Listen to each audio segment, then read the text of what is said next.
Torcedor santista agora está liberado dizer que ninguém sabe mais nada sobre o Santos. É impossível cravar qualquer informação porque os últimos dias, as últimas horas têm sido realmente frenéticas, idas e vindas, reviravoltas e notícias surpreendentes que começam a circular a todo instante. E no vídeo deste sábado, dia 13 de abril, num ambiente um pouco diferente, num cenário diferente, passando um final de semana em Minas Gerais, um ambiente bucólico longe do caos da cidade de São Paulo, eu quero falar com vocês sobre a reviravolta, a permanência do lateral esquerdo Rainer, ou lateral direito, não sabemos.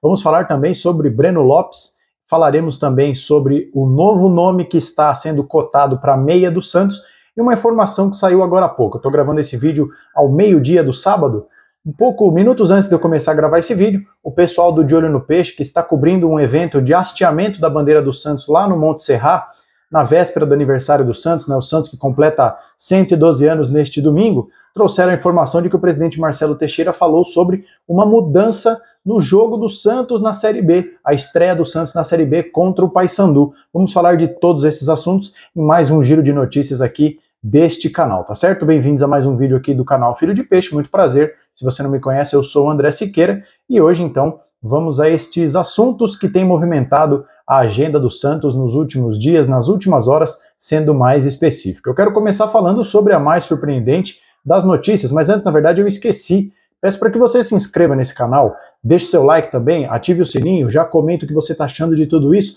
valorize produzindo conteúdo aqui num final de semana de descanso. Fiz questão de trazer o meu microfone, o meu celular para a gente poder fazer conteúdo, sempre movimentar aqui o canal e deixar o torcedor santista informado sobre essa loucura que está sendo a cobertura do Santos nos últimos dias. Mas vamos lá então, voltando, quero falar sobre a reviravolta do caso Rainer, tá bom? Na verdade, mesmo com essa reviravolta, eu sigo tendo mais perguntas do que respostas, porque vamos recapitular então se você perdeu alguma coisa dessa novela envolvendo o Rainer. O Rainer estava emprestado ao Santos junto ao Azures, um time ali do Paraná que tinha os direitos, né, a quem pertencia os direitos do Rainer. Ele estava emprestado até o final do ano e depois da final do Campeonato Paulista, o Vitória, time que disputa a primeira divisão do Campeonato Brasileiro, fez uma oferta de compra de cerca de 2 milhões de reais para comprar o Rainer. Por contrato, o Santos tinha o direito de cobrir a oferta, né, de poder igualar essa oferta à preferência de compra por ele estar emprestado ao Santos. Num primeiro momento, o Santos disse ao Azures que não exerceria essa compra, esse direito.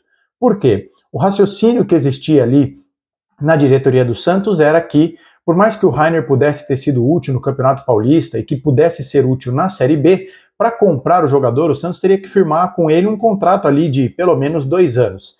E se o planejamento do Santos é voltar para a Série A direção do Santos ali, boa parte das pessoas envolvidas na tomada de decisão, não achava que valia a pena contar com o Rainer para a Série A, ou seja, a partir do ano de 2025. Mas de repente, e não mais que de repente, o Santos voltou atrás e comunicou ao Azures que vai ficar com o jogador. Bom, as primeiras perguntas então que surgem são as seguintes: por que o Santos mudou de ideia? Quais são os fatores que levaram o Santos a trocar o seu posicionamento, mudar o seu posicionamento? Segunda pergunta: com o fico do Rainer, por acaso o Santos vai desistir da contratação do Escobar, argentino de 27 anos, lateral esquerdo do Fortaleza? Lembrando que ele estaria envolvido na troca com o Felipe Jonathan. Outra pergunta que cabe: será que o Felipe Jonathan não vai mais para o Fortaleza? E uma outra pergunta: o Rainer, ele é uma opção do Santos para a lateral direita, onde o Santos então teria 4 jogadores, Aderlan, Sherman, Rodrigo Ferreira e Rainer, ou o Rainer é o titular da lateral esquerda? E aí poderíamos ter o Rainer, supostamente o Escobar e o Menino Souza. Perguntas que eu faço à direção do Santos, que eu faço à comissão técnica do Santos, e eu espero que nós tenhamos essas respostas nos próximos dias, porque se o Rainer for considerado como uma opção para a lateral direita, a outra pergunta inerente, né, que vem subsequente a isso é: então por que contrataram o Rodrigo Ferreira? O Santos não precisaria ter 4 laterais direitos. Mas enfim, o fato é que o Santos ficará com o Rainer, comprará o Rainer por cerca de 2 milhões de reais. Vamos ver quanto tempo de contrato o Rainer vai firmar com o Santos, tá bom? Eu tô passando a mão aqui na frente da câmera porque eu estou olhando para o meu notebook que está servindo também de apoio e servirá de colinha aqui para uma informação que eu vou passar para vocês já já. Passando para o segundo assunto, vamos falar sobre Breno Lopes.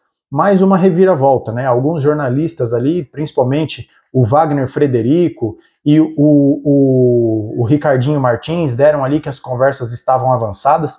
O Wagner Frederico chegou a dizer que eles estavam apalavrados, mas na noite já de sexta-feira, ontem de noite, saiu a informação de que o Breno Lopes recusou o Palmeiras. E aí a gente tem que se colocar na cabeça do jogador, né? Qual deve ter sido o raciocínio do Breno Lopes para dizer não ao Santos? Ele, de fato, perdeu muito espaço no time do Palmeiras. O Abel tem escalado o Lázaro, tem escalado o Luiz Guilherme, tem escalado o próprio Estevão. Até o meio do ano ainda tem o Endrick, que é titular absoluto.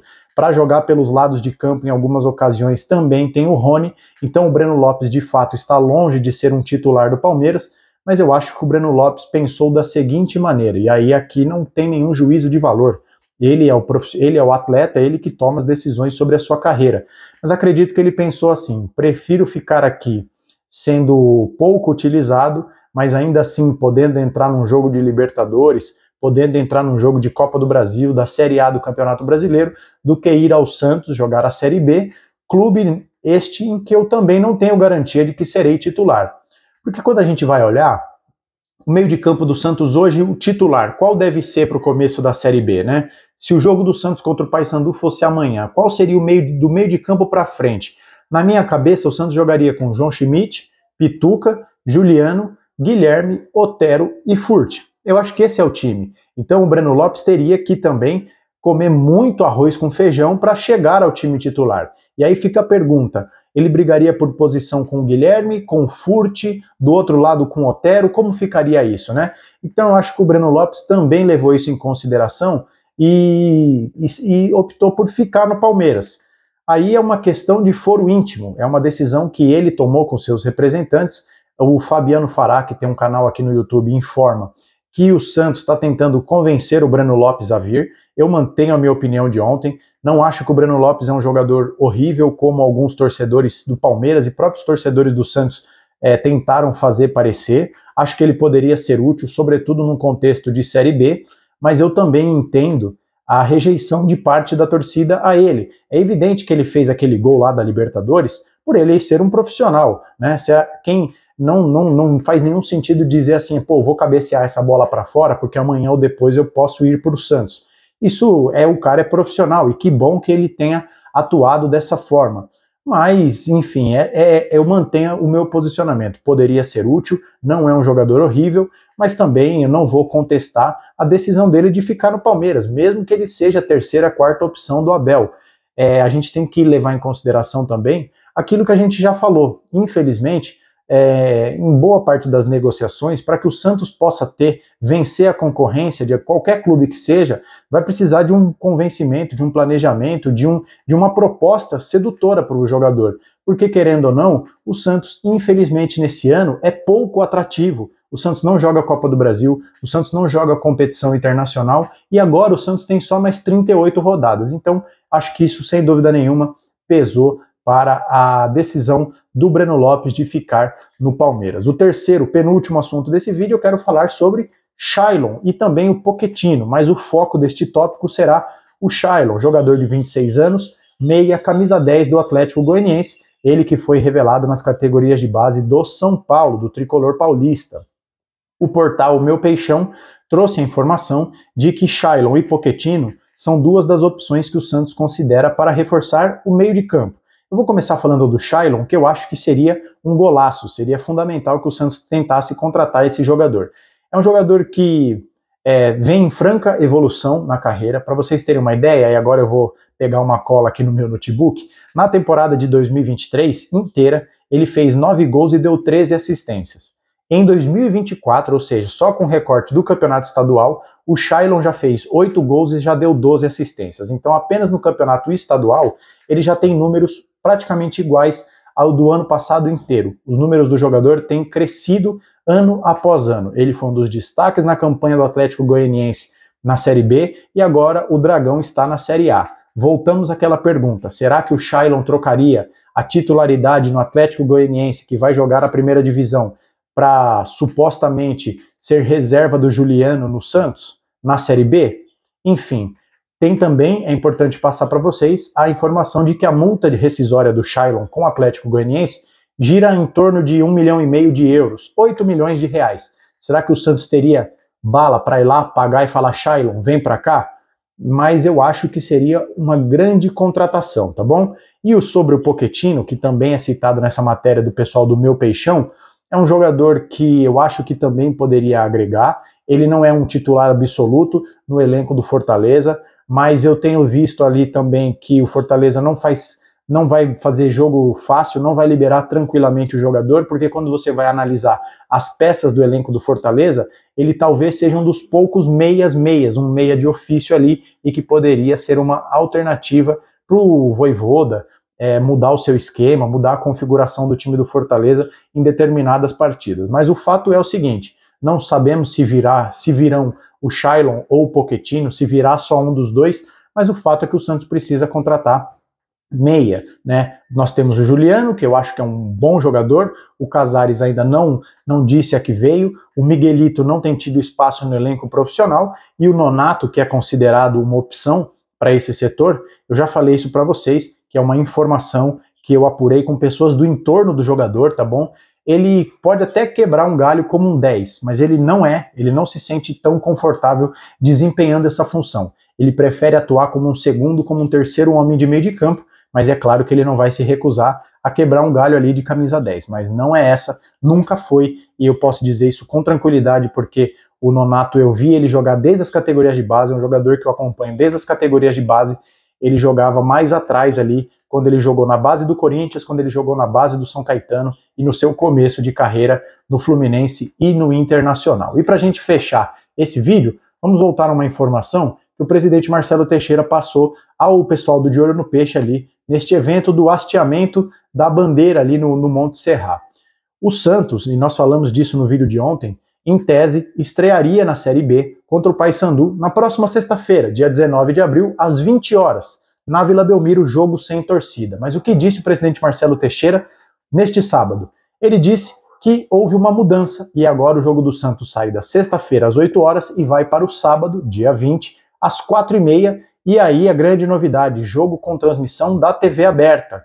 E como o Santos é mandante e negociou os direitos de transmissão com a Globo, eu acredito que vai passar na Rede Globo de televisão, né? No canal 5, no popular canal 5, ou em outros canais, a depender da praça que você estiver, em outros estados, em outras localidades do Brasil. Uma novidade, e eu acho que no fundo acerta o Santos, acerta o presidente Marcelo Teixeira, porque vamos pensar o seguinte, se será um jogo de portões fechados por conta dessa punição do Santos, passar na TV aberta, você amplia o alcance, você consegue levar o jogo para mais pessoas, mais audiência, você dá acesso a mais torcedores do Santos. Se fosse um jogo no Sport TV ou só no Premier, no pay-per-view do Campeonato Brasileiro, você teria ali um acesso limitado. Nem todas as pessoas têm canal fechado, nem todas as pessoas têm pay-per-view na sua casa. Então, num jogo em que o santista não poderá estar no estádio, nada mais justo do que democratizar o acesso a essa partida e tê-la sendo transmitida na TV aberta no sábado, dia em que, em tese, a maioria das pessoas estão de folga. É claro que existem os profissionais que atuam aos finais de semana. Mas então, informação aí para vocês, o jogo do Santos sai da sexta-feira às 8 horas e passa para o sábado na Vila Belmiro contra o Paysandu às 4h30 da tarde, segundo disse o presidente Marcelo Teixeira. Essas são as últimas informações do Santos que eu queria dividir aqui com vocês, neste ambiente diferente. Eu espero que o som esteja bom aí para vocês, em mais um giro de notícias desses dias movimentados na Vila Belmiro, nos dias que antecedem a estreia do Santos no Campeonato Brasileiro da Série B. Se você gostou desse vídeo, não esqueça de deixar o seu like. Se estiver chegando aqui pela primeira vez, seja bem-vindo, seja bem-vinda, se inscreva, ative o sininho, comente tudo aqui embaixo o que você está achando dessas movimentações do Santos, compartilhe esse vídeo e vamos juntos rumo aos 5.000 inscritos, porque aqui no canal Filho de Peixe você já sabe, o torcedor santista tem vez e voz. Nos vemos no próximo vídeo, um abraço a todos e até a próxima.